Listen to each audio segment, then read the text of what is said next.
Today I got the Glock 32 357 SIG Gen 4. This gun is wonderful. Let's hop right into it. Ooh-wee. That's a bad boy right there. 357. When you see that 357, it just does something to you. It's just like holding a Draco when you see that. Like, as you know here, I'm not going to give you the exact specs. You may feel differently. You may like a different round better. Okay, so what? Go check out my other gun reviews. If you haven't done that, I have a Draco review, 2 Glock 30 reviews, and a XD review. You just got to check me out. Go check me out. And hit that notification bell and subscribe. There we go. This is a Gen 4. Look at the grip. Got the finger grooves in there. Ooh.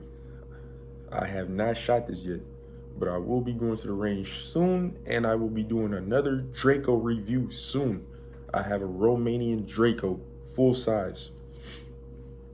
I may be getting the micro soon. Like always, before we do anything with the firearm, safety check. It is empty.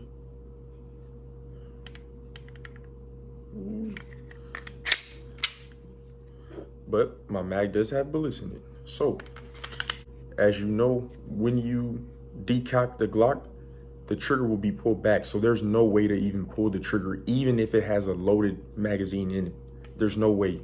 The trigger has to be forward, and the little lever that you pull in will be extended out. So there's no way that this gun can fire. I love it. Like, this is my favorite Glock now. I love this better than the 19X. This feels better in my hand, and you can tuck it slightly better. Just a little bit though. As you know, the 19X has a 17 grip. This has a Glock 19 grip, but this is a Glock 32.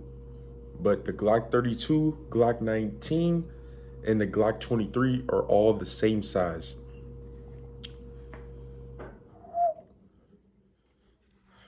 As a lot of people know, the 357 SIG round is not that common. You can get your hands on it, but it's not common.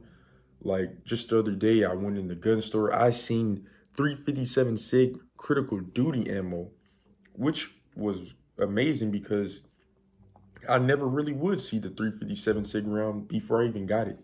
I never seen it in the store one time. But I did see some FMJs in a different store of 357 SIG. And for this other store to have actual critical duty, and if you know, critical duty by Hornady is like top level ammo.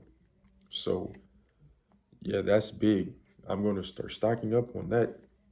I think this is the last pistol caliber that I will have.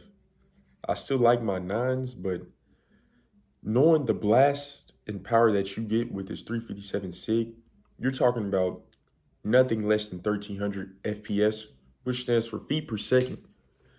A 9 will give you at least 1100, but this will give you 1300 at the minimum.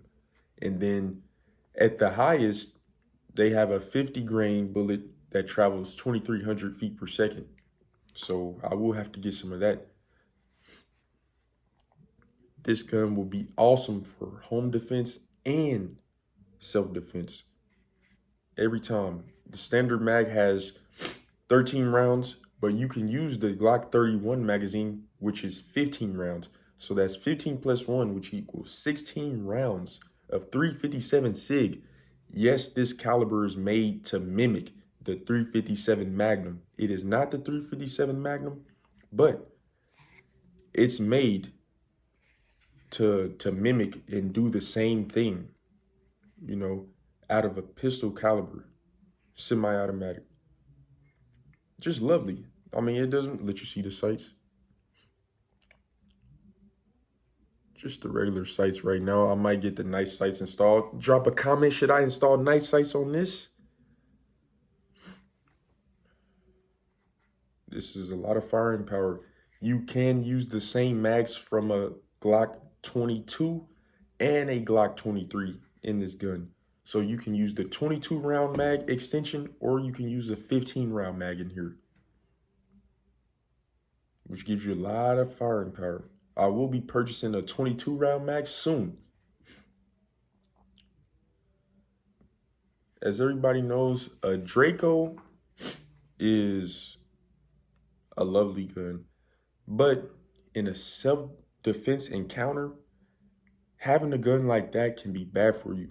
And that's just because you have to up it. Like, you have to be able to get that gun in the fight. Whereas this gun that's on your person and you can quick draw it, 9 times out of 10, a handgun is going to save your life before a Draco or a long rifle in a self-defense encounter. As far as home defense, Draco is at the top, shotgun is at the top, then your handguns. Because as I mentioned before, a pistol is a secondary weapon.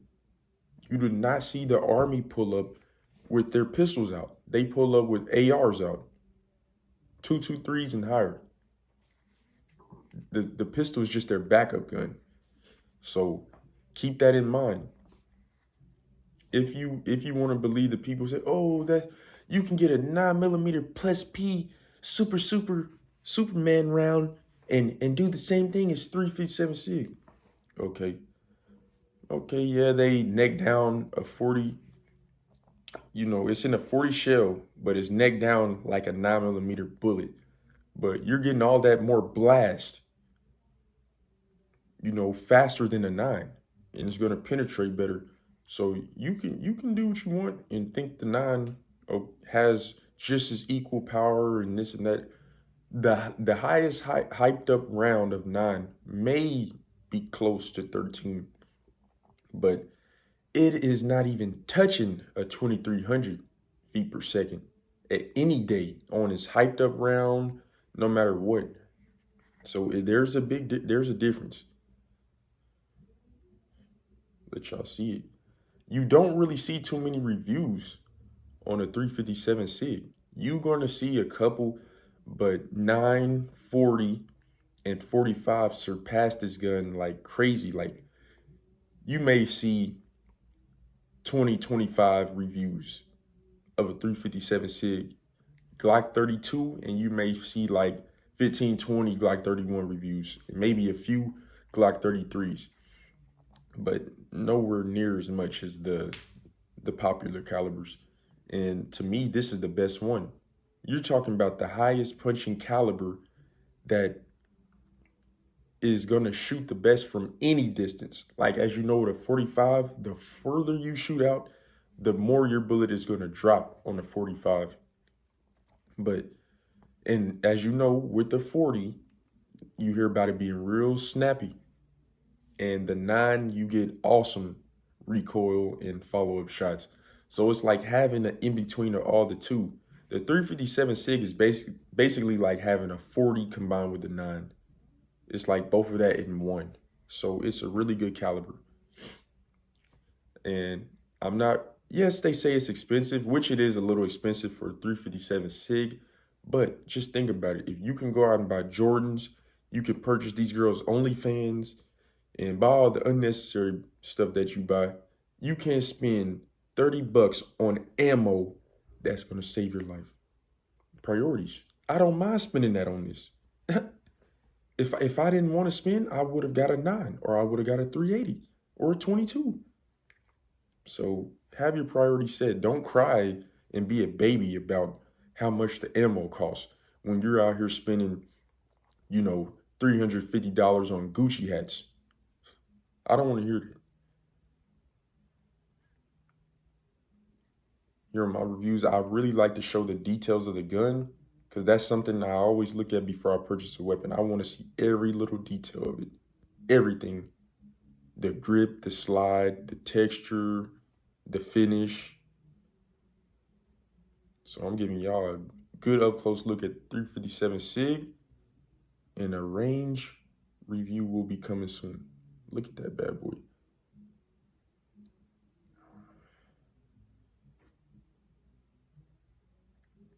If you haven't got a 357 Sig, I would recommend you to get one. This is like one of the most exclusive Glocks. You cannot go in the store and find a 357 SIG, no matter if it's Glock 31, Glock 32, or a Glock 33, unless someone comes and trades it in. That's the only, you're not going to find a brand new Glock 32 just sitting in the store. That's just not going to happen because the caliber is just not common and a lot of people shy away from it. But to convince you to try to get it, I'm not saying it's better, but to convince you to like it, a lot of highway patrol uses because it penetrates barriers.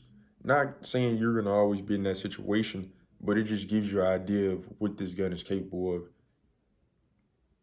So the highway patrol, they're in situations where they need some firepower. And if they choose a 357 SIG, you know that you're not making a mistake. Ooh, so yeah, I love this gun already. Just looking at it, the texture, the Gen 4, way better than the Gen 3, and I like it better than the Gen 5. Hey, that's it for today. I'm out, y'all. Before I go, here's just a quick little clip of the details up close of how it looks. Legendary 357. And part 2 coming soon, so stay tuned, turn on that notification bell, and subscribe.